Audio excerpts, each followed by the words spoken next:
श्री गुरु सत्संग मंडळ वाशी आयोजित आनंद यात्रा 14 नोव्हेंबर 2024 ते 18 नोव्हेंबर 2024. आनंद यात्रा म्हणजे तुळजापूर, गाणगापूर यासारख्या तीर्थक्षेत्री जाऊन सेवा करणे आणि तेथील शक्तिलहरींचा आशीर्वाद घेणे. परमपूज्य सद्गुरू श्री रामकृष्ण क्षीरसागर महाराजांनी ही आनंद यात्रेची परंपरा सुरू केली. सद्गुरू श्री रामकृष्ण क्षीरसागर महाराज हे दत्तावतारी होते. यांना वयाच्या अवघ्या 7व्या वर्षीच ईश्वरी साक्षात्कार झाला. श्री दत्तात्रेयांनी त्यांना गाणगापूरला बोलावून स्वामी नृसिंह सरस्वतींच्या रूपात प्रकट होऊन अनुग्रह दिला. परमपूज्य श्री रामकृष्ण सरस्वती स्वामी महाराजांना परमपूज्य श्री नृसिंह सरस्वती स्वामी महाराज यांनी वेदांचं कार्य करण्याची आज्ञा दिली होती. गुरु आज्ञेप्रमाणे सद्गुरूंच्या कार्याला सुरुवात झाली.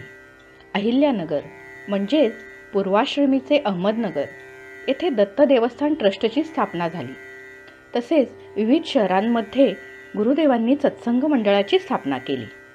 परमपूज्य गुरुदेवांनी डिसेंबर 1993 मध्ये श्री गुरु सत्संग मंडळ वाशीची स्थापना केली आणि पुढे 18 मे 2002 रोजी वाशी सत्संग मंडळाने परमपूज्य गुरुदेवांच्या कृपा आशीर्वादाने कोपरखेरणे येथे श्री रामकृष्ण सरस्वती अध्यात्म केंद्र या सत्संगाच्या स्वतंत्र इमारतीची उभारणी केली. प्रत्येक वर्षी सद्गुरू आपल्या भक्तगणांसह सेवेप्रित्यर्थ तुळजापूर, गाणगापूर येथे जात.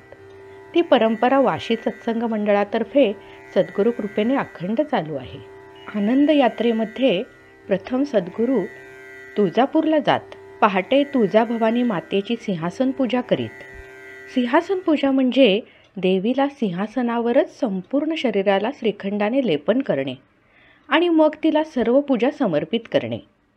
हे श्रीखंडाचे लेपन काढून सर्वांना प्रसाद म्हणून दिला जातो. या श्रीखंडाची चव अतिशय मधुर आणि निराळीच असते.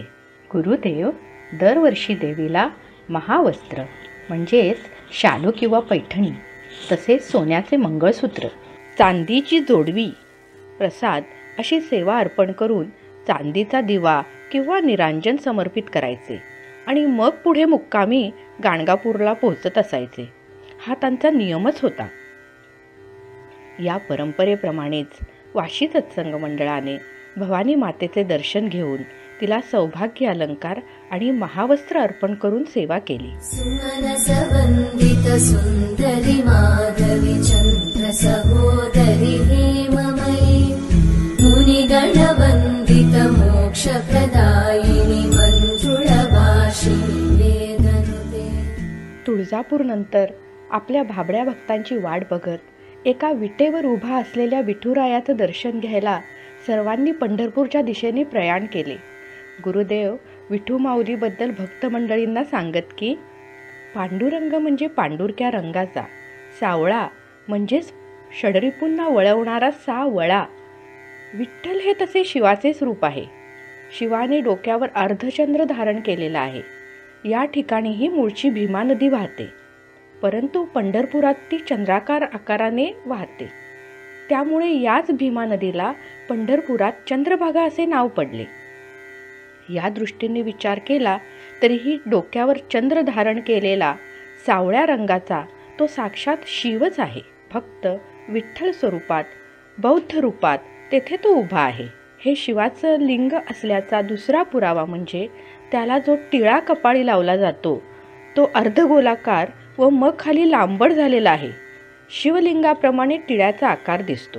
गुरुदेव पुढे विठ्ठल नामाची महती सांगताना म्हणतात, विठ्ठल असा जो नामोच्चार होतो त्याने हृदयाची स्पंदने सुधारून हृदयरोगापासून मुक्ती मिळते. एवढे सामर्थ्य या एका विठ्ठल नामात आहे. गुरुदेव विठुरायाची सेवा करीत असताना गुरुदेवांकडे जेव्हा विठुरायांनी एक डोळा उघडून पाहिले त्या मंगळ क्षणाचं वर्णन करताना गुरुदेव म्हणतात, माझं पांडुरंगावर अतिशय प्रेम आहे. त्यामुळे मी त्याच्या दर्शनाला जातो. मी त्याच्यावर जितकं प्रेम करतो तोही माझ्यावर तितकेच प्रेम करतो असे मला वाटते. म्हणूनच माझं बोलणं ऐकल्यावर त्याने एक डोळा उघडून माझ्याकडे पाहिले. ही अतिशय विलक्षण घटना तेथे घडली. देवाने माझ्या भक्तीला प्रतिसाद दिला आणि मी सुखावलो. आनंद यात्रेतील सर्व भाविकांनी विठुरायाचे मनोभावे दर्शन घेतले. पंढरपूरनंतर परमगुरूंचे दर्शन घेण्यासाठी सर्व मंडळींनी गाणगापूरला प्रयाण केले. गाणगापूर हे भीमा अमरजा नद्यांच्या संगमावर वसले आहे. गाणगापूर हे गुरुदेवांचे विशेष जिव्हाळ्याचे तीर्थक्षेत्र. श्री गुरुदेवांना या ठिकाणी जाऊन गुरुसेवेत पुन्हा पुन्हा नव्याने आनंद मिळे. गुरुदेवांना येथील पादुकांबद्दल विशेष श्रद्धा व प्रेम होते, कारण या ज्या पादुका आहेत त्या निर्गुण पादुका आहेत. अतिशय जड, मऊ व गरम असा त्यांचा स्पर्श आहे व हीच त्या ईश्वरी शक्तीची अनुभूती आहे. श्री गुरुदेव दरवर्षी तेथून निघताना परत येईपर्यंत सद्गुरूंच्या पादुकांच्या सेवेसाठी लागणारे साहित्य अर्पण करीत असत. नगरहून जाताना पूजेसाठी व समर्पण करण्यासाठी छाट्या, केशर, धोतरे, अत्तराच्या बाटल्या, सुकामेवा, सुवर्ण व योग्य ती पूजेची दक्षिणाही घेऊनच निघत असत व तेथे ती अर्पण करत. तेथे पूजा करणाऱ्या ब्राह्मणांनाही दक्षिणा व धोतरजोडी देऊन त्यांचा यथोचित सन्मान करीत. जेव्हा गुरुदेव परमगुरूंच्या पादुकांची पूजा करीत असत त्यावेळी सर्व भक्त बाहेर बसून ती पूजा बघून आनंद घ्यायचे. झरोक्यातून दर्शन घेऊन गुरु व परमगुरूंच्या एकत्र दर्शनाचा लाभ हा परमोच्च आनंदाचा क्षण सर्वांना या ठिकाणी अनुभवायला मिळायचा. वाशी सत्संग मंडळातर्फे गाणगापूरमध्ये महापूजा केली गेली.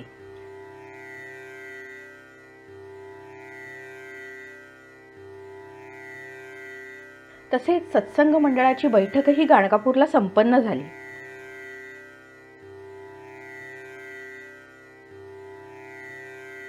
गाणगापूरमध्ये आम्ही सर्वांनी श्री नृसिंह सरस्वती महाराजांच्या पादुकांचे दर्शन घेतले. भीमा अमरजा या पवित्र 2 नद्यांच्या संगमावरती जाऊन दीपदान केले. या संगमस्थानी श्री नृसिंह सरस्वती महाराज नित्य स्नान करत. या संगमाभोवती अष्टतीर्थांचा अधिवास आहे.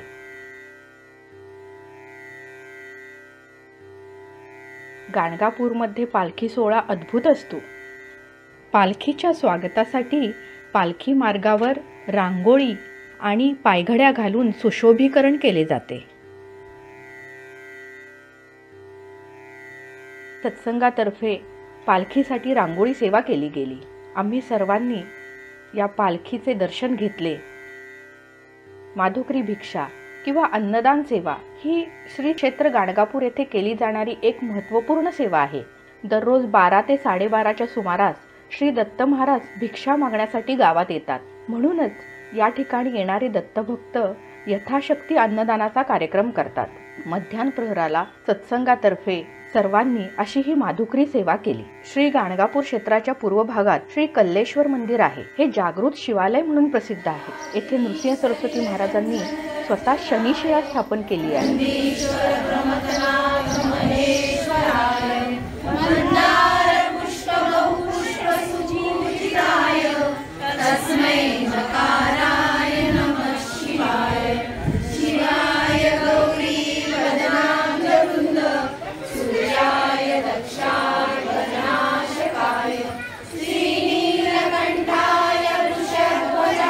या मंदिरात दर्शन घेतल्यानंतरच गाणगापूर यात्रा पूर्ण होते असे म्हणतात.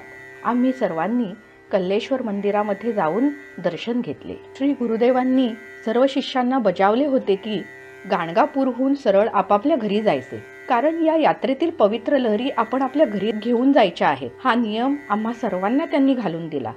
आनंदाच्या डोही आनंद तरंग असा आनंद यात्रेचा अनुभव घेऊन आम्ही सर्व परतीच्या प्रवासाला लागलो. गुरुकार्य म्हणजे वेद संवर्धन कार्य आणि हेच कार्य सत्संग मंडळातर्फे केले जाते. त्यासाठी वेगवेगळे उपक्रम हाती घेतले जातात. सत्संगामध्ये प्रत्येक महिन्याला पवमान सूक्त पठण, लघुरुद्र पठण हे वैदिक ब्राह्मणांद्वारे केले जाते. विविध याग, भागवत कथा सप्ताह, कीर्तन तसेच रामनवमी, कृष्ण जन्माष्टमी सारखे विविध उत्सव अध्यात्म केंद्रात साजरे करण्यात येतात.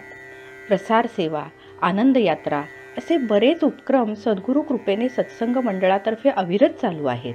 या सत्संग मंडळाच्या कार्यामध्ये आपणही सक्रिय सहभाग घेऊन गुरुसेवेचा आनंद व अनुभव घेऊ शकता.